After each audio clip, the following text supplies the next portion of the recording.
right, man. Goku and Marvel Season 2, Episode 1, The Sorcerer's Appearance.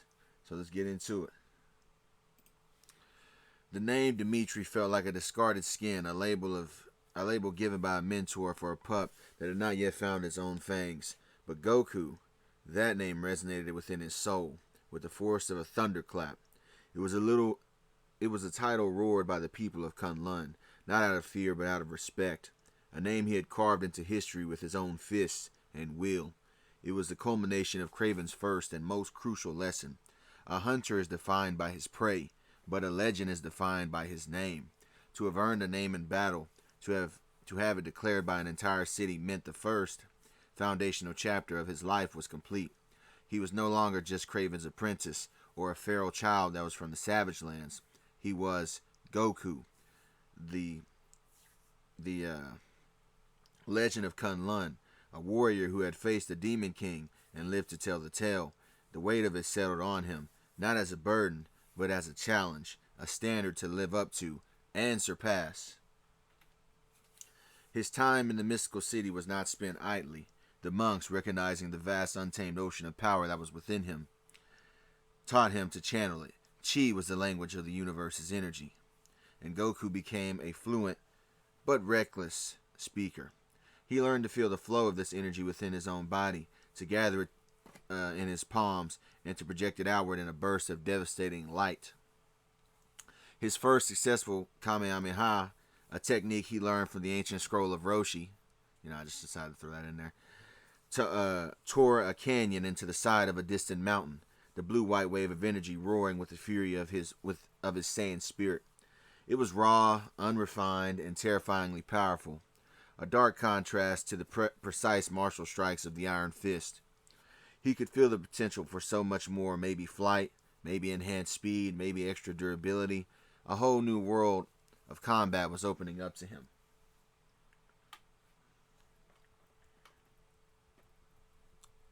Beyond energy projection, Kunlun was a forge for his martial arts prowess.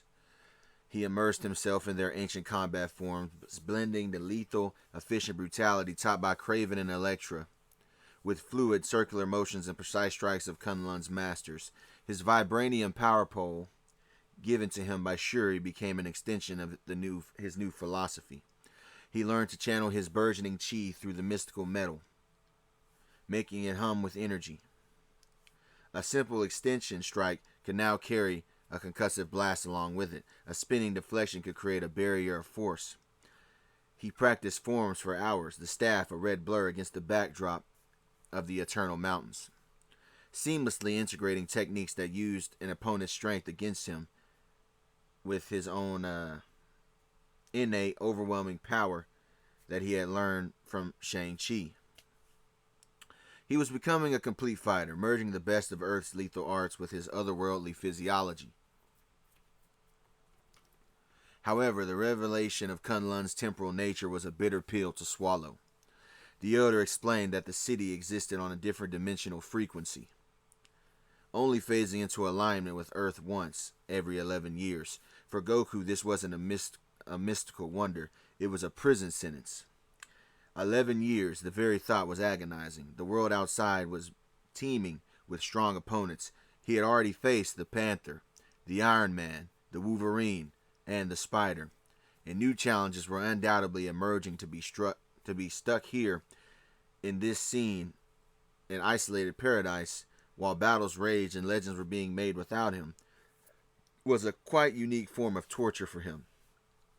He felt the familiar hunger for the hunt of battle gnawing at him, frustrated by an obstacle no amount of strength could immediately overcome.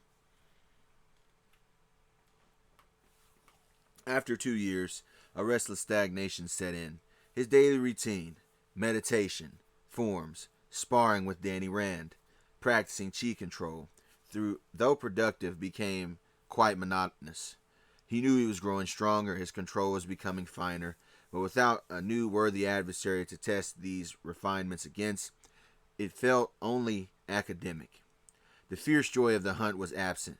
Yet, true to his nature, he did not complain or shirk his training.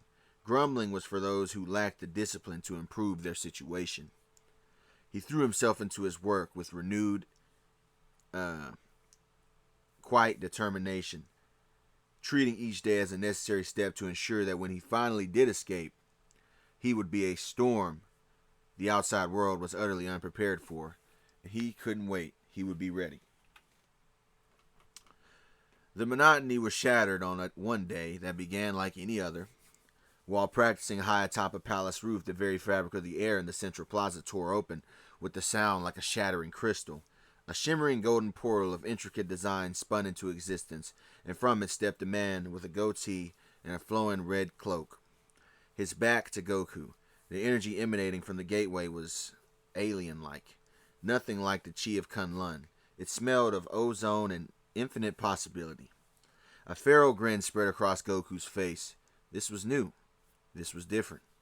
Without a sound, he dropped from his perch, using his tail to cushion his landing, and began to stalk the mysterious visitor, his hunter's instincts screaming that this man was the key to everything, to his escape.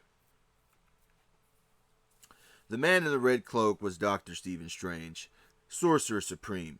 He was hunting a rogue acolyte of the dread Dormammu, a cultist who had stolen a dangerous relic meant to thinning the barriers between dimensions.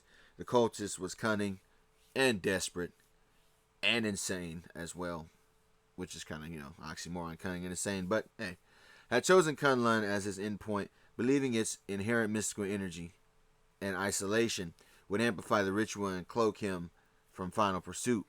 But he was wrong.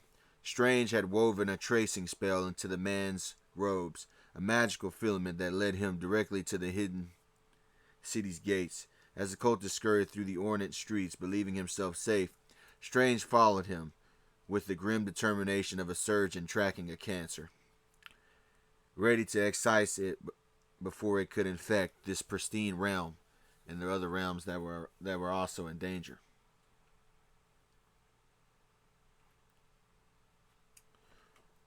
Strange cornered his quarry just outside the city's main gate. The towering arches, a silent witness to the confrontation. "It's over," Strange stated, his voice calm yet absolute, echoing with an authority that bellowed his physical form. "There is nowhere to run. The relic, now." The cultist, a wild look in his eyes, spun around, clutching a pulsating amulet that was clenched towards his chest. "You are too late, sorcerer," he shrieked, his voice cracking. "The convergence is upon us. This sacred place will be the cradle for a new, glorious age, and you cannot stop it." He raised the amulet, its dark energy beginning to warp the air that was around him. In response to the cultist's impending madness, Dr. Strange's hands moved in a fluid practice motion, circles of crimson light composed of ancient and powerful Edric runes ignited around his trembling fingers, casting a dramatic glow on his stern face. The air grew heavy with the promise of immense power about to be unleashed. Strange was prepared to bind, contain, or subdue whatever was necessary to prevent a catastrophic dimensional breach. The cultist's hands began to glow with the sickly yellow energy, the same hue as his master's realm, as he started to chant the first syllables of the realm merging ritual. The very fate of Kunlun hung in the balance between the sorcerer's resolve and this fanatic's zeal. However, the tension was shattered, not by magic, but by the blunt, decisive impact of a red, tilted vibranium staff, swung in from off-screen with incredible speed and force, connecting squarely with the cultist's jaw with a sickening crack. The man's eyes rolled back in his head as he was lifted off his feet, several teeth cartwheeling through the air before he crumpled into an unconscious heap. The stolen amulet clattered harmlessly on the stone. Standing over him, casually resting his power pole on his shoulder, was a teenage boy with a wild mane of hair and a triumphant, slightly smug smirk. He looked utterly pleased with himself for having resolved the situation so efficiently. Dr. Strange stood frozen for a moment, his glowing hand still raised, his mind trying to process the abrupt and brutally simple resolution to a complex, mystical crisis. He eyed the boy, the feral confidence, the powerful weapon. This guy was a completely unknown variable. Before he could demand an identity or an explanation, the boy turned his smirk on him. His question was not about the demon, or relics, or dimensional breaches. It was utterly, bafflingly practical. "Hey," Goku said, putting his thumb back at the spot where the portal had been. "I saw you make a door in the air to get in here. So now I need you to use it to help get me out." And that's our first meeting between Doctor Strange and Goku. That's where this episode is going to end. Let me know what you guys think in the comment section, and always hit the like button, share, and all that. Peace.